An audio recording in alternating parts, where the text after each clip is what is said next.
Gadio. Merci beaucoup. Bonjour chers amis. Je salue tous les amis qui sont dans la salle. Je salue ma sœur et amie Sokhna Aïda Mbodj. Gëj naa la gis trop.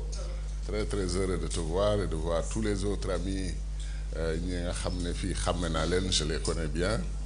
Et mon grand frère et ami Mody Niang qui m'a laissé tomber mais qui dit que c'est moi qui l'ai laissé tomber. Donc comme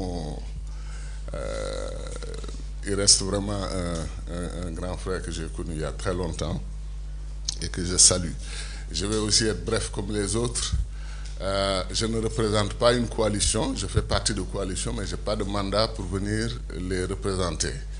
Je suis dans le collectif des 43 candidats spoliés, comme on dit. Et ensuite, je fais partie, avant ça, d'un groupe beaucoup plus structuré. C'est la plateforme Sénégalité, plateforme progressiste et panafricaine, initiée par notre frère Aziz Salmon Fall, qui vient de s'exprimer. Et nous avons travaillé ensemble pendant des mois. Et Aziz est vraiment un Sénégalais, un compatriote, un panafricain absolument exceptionnel. Et j'ai beaucoup aimé son état d'esprit, travailler sur un projet de société, le soumettre à des candidats. Et il s'est vraiment effacé pour le bénéfice de tous et au service de l'intérêt national. Je salue aussi, avant de continuer, mon ami Baba Wane et ses amis, donc, qu'il a cité au départ, le colonel Sadio, le colonel Tabaski Diouf et tous les autres amis de Jok, le mouvement là, Jok Ngir Sénégal. Et j'ai trouvé que c'était important dans la phase actuelle de l'histoire de notre qu'il y ait des initiatives comme ça. Certains rêvent de reproduire le 23 juin, mais l'histoire ne se répète pas, on l'a dit. Il se passera autre chose dans d'autres circonstances par rapport à la grave situation que nous vivons. Alors certains nous disent, commencent à donner des conseils, faites preuve de retenue, faites preuve de calme, la situation du pays est trop fragile, on ne peut pas prendre certains risques. Il y a même des gens qui nous conseillent, et c'est absolument incroyable, d'accepter ce qui s'est passé. Pareil comme ils disent, il faut maintenant avancer.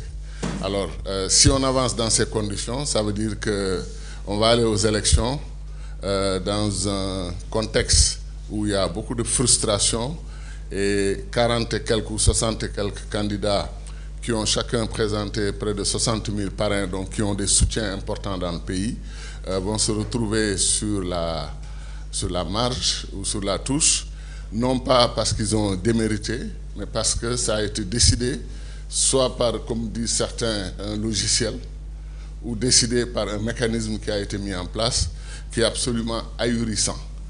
Et je n'ai pas encore beaucoup parlé parce que je veux, disons, dans le respect des normes démocratiques, épuiser les procédures, et après je dirai ce que j'ai à dire. Et je le dirai ici, et je le dirai dans le monde entier. Ce que j'ai vu dans mon pays est indigne du Sénégal. Absolument indigne du Sénégal. Je donne quelques exemples, et sans insister, dans notre cas. Notre équipe mandataire national et informaticien se présente au Conseil constitutionnel et remettent notre clé USB contenant l'ensemble de nos parrainages. On ouvre la clé devant eux. Il y a un seul dossier avec l'ensemble de nos parrainages par région et diaspora et autres. Terminé. On referme la clé. Le jour où on doit visionner et contrôler, on remet la même clé sortie de cette fameuse enveloppe et brusquement apparaissent une dizaine de fichiers qui viennent encadrer notre dossier. Donc on se retrouve quasiment avec 11 dossiers. Alors nos gars disent, mais c'est quoi cette histoire? Parce que nous, vous avez donné une clé et dans le PV, vous avez noté qu'il y avait un seul dossier. Pourquoi on a autant de dossiers? Alors, le président de la commission demande à l'informaticien de s'expliquer et l'informaticien fait cette belle réponse. Avec notre logiciel, des fichiers cachés peuvent sortir. Alors, nos gars disent fichiers cachés. Cachés par qui? Parce que nous, on ne les a pas cachés. On n'a pas mis d'autres fichiers. On a mis un seul fichier, ce sont nos parrainages. Donc, comment cela se fait? Conciliabule, etc. Avançons. Ils ont avancé. J'ai dit à nos amis qu'ils auraient dû, en ce moment, marquer une pause, demander un constat d'huissier et même demander une suspension de séance jusqu'à ce que cette clé soit vérifiée de façon paritaire entre les deux équipes, leur équipe et notre équipe, pour savoir qu'est-ce qu'il y a dans cette clé. En tout état de cause, le résultat était catastrophique quand ils ont fonctionné avec cette clé.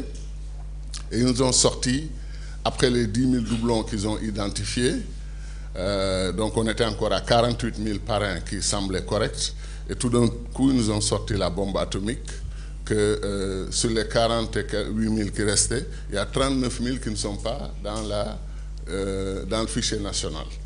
Ce qui est intéressant, c'est qu'après, parce que c'est incroyable qu'on essaye des choses dans le domaine informatique, surtout ce pays-là.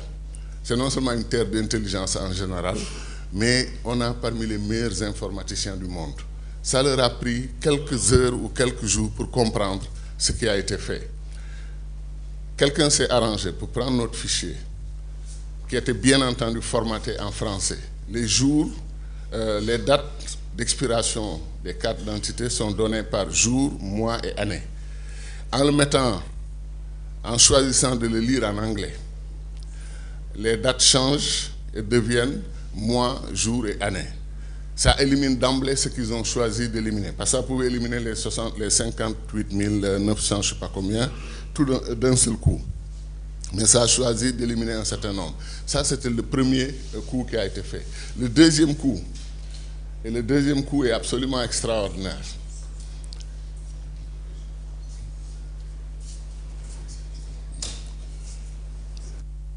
Salut Abdurrahman.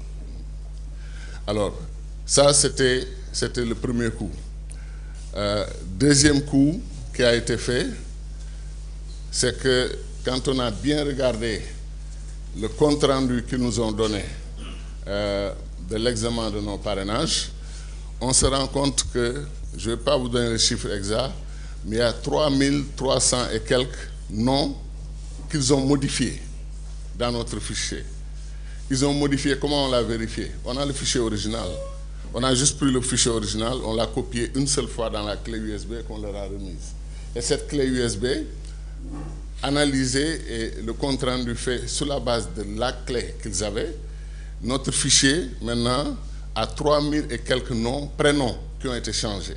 Plus de 1600 noms qui ont été changés. Et ce qui est intéressant, mon ami Alun Tin ne m'a pas parrainé, mais c'est mon ami. Donc il n'y a aucun TIN dans notre groupe de parrainage, aucun TIN. Et on nous sort maintenant 79 TIN dans notre liste qui ont été rejetés. Et le TIN le plus révoltant parmi les TIN, c'est mon propre fils, qui s'appelle Boubker Benjeloun Gadio, et qui est devenu dans leur compte rendu Boubker Benjeloun TIN.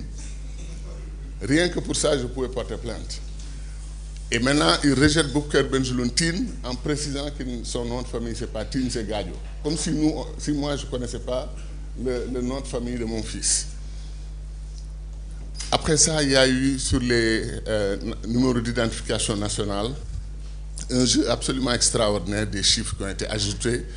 Et on a noté que même sur les dates d'expiration, il arrive qu'ils maintiennent la même date, mais qu'ils ajoutent un jour, ou qu'ils ajoutent 2 jours.